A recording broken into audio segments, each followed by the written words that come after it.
February 12, 2024. Opo, tama po. So, Mr. Wamil was the one who prepared the AOMs for the fourth quarter of 2024 for the OVP.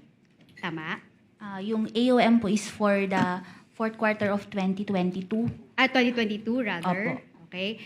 And he also prepared the AOM for the first and second quarter of 2023. Ng OBP po. Okay. So, we will go back to that, no? So, when Mr. Wamil reassigned to you his account, was there any office memorandum that was issued by the COA Your Honor, reassigning please, you as the examiner? The question is misleading, Your Honor. It is not Mr. Wamil who reassigned the account to her. She just occupied the position, Your Honor. The question was if there was an office memorandum assigning her to take over from Wamil, not Wamil himself. Witness may answer. Yung sa assignment po kasi namin, ang hawak No, namin... just please answer the question. Was there an office memorandum assigning you to handle the accounts of the OVP and the DepEd, particularly the confidential audit of these two offices? Meron po kaming order na ako po ang assigned na maghawak ng national government agencies po. Particularly the Office of the Vice President and the DepEd. Meron ho kayo nun? Ask and answer, Your Honor. Hindi. My question was specific. No, I'm referring to the DepEd and the OVP. Witness may answer. These are national agencies, Your Honor, please, can the counsel allow me to continue my Ask question? and answer, Your Honor. Witness may answer, counsels. May memorandum po ba na nag-assign sa inyo specifically sa DepEd at OVP? Yung memorandum po is naka-assign ako sa national government agencies. All. Okay. Opo. Okay, I accept that answer, Your Honor. Was it Mr. Wamil who personally turned over his files to you? Iniwan po niya yung files niya sa office po nung malipat po siya sa COA Pasay. Sa kaninong office? Sa iyo or kaninong office ba? Sa custodian po namin sa COA ICFAO. Okay. So, meron ho ba siyang iniwan na endorsement sa inyo? Na ito lahat yung mga files na iniwan ko for this particular account. Meron ho ba? For the OVP, meron ho bang siyang iniwan na endorsement? Yung mismong mga files po, iniwan po niya sa custodian namin. Endorsement ho, like letter, a summary containing all containing a list of the files that he turned over to the custodian. Meron ho bang ganon?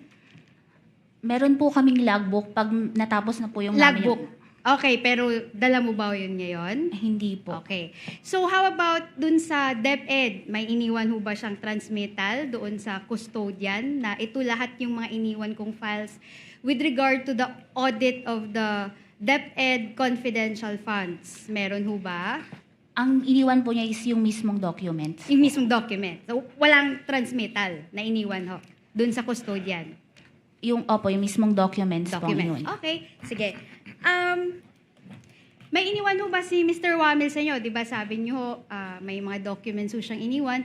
Di ba pag nag-audit ho tayo, meron ho tayong tinatawag na working papers. Yung mga drafts po natin. May iniwan ho si Mr. Wamil sa inyo nun? Your Honor, please, again, the question is misleading. This witness already said, asked and answered, that Mr. Wamil did not leave documents to her.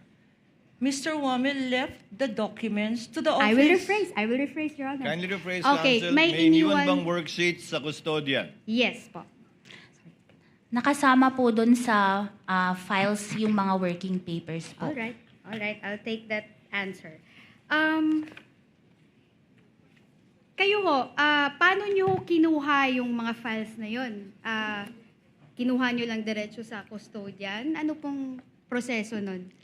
Nung ma-assign po sa akin yung sa OBP at sa DepEd, nung nag-submit po sila ng response, ibinigay po sa akin yung response together with the documents na pinagbasehan po nung audit observation memorandum po. Okay. So in short, niroute lang sa'yo yung response. Tama ho? Response together with Yeah. yung AOM, together with the attachment po na yung mga dokumento. Okay. So, kailan ho yan niroute sa inyo? Yung response, yung AOM, mga estimate lang po. Iba-iba po kasi, di ba, ang una is yung March 13, 2024 na response nila sa NS. Naibigay po sa akin to March 14. Yung sa iba po, hindi ko na matandaan yung exact dates, pero malapit po dun sa after masubmit yung response. All right. I'll take that answer. Okay. So, WAMIL prepared the AOM for the fourth quarter of 2022 for the Office of the Vice President. Tama po? Opo. How about the first to third quarters of 2023? Sino ho ba yung nag-prepare ng AOMs na yun? Dalawa ho yun. Yung sa OBP po na first and second quarter 2023, nandun pa po siya nung ma-issue po yung Okay. AOM. Yung sa third quarter po, siya yung nag-draft. Pero nung na-finalize na po yun, wala na po siya sa COA-ICFAO. So, yung custody po ng document na yun, nasa division chief. Kaya nung finalize po yun, division chief na po yung nag-finalize. Okay. So, all right. Sige, we will flash this AOMs, no? Kasi nga si Mr. Wamil nga yung nag-prepare nung iba sa kanila, no? Sige.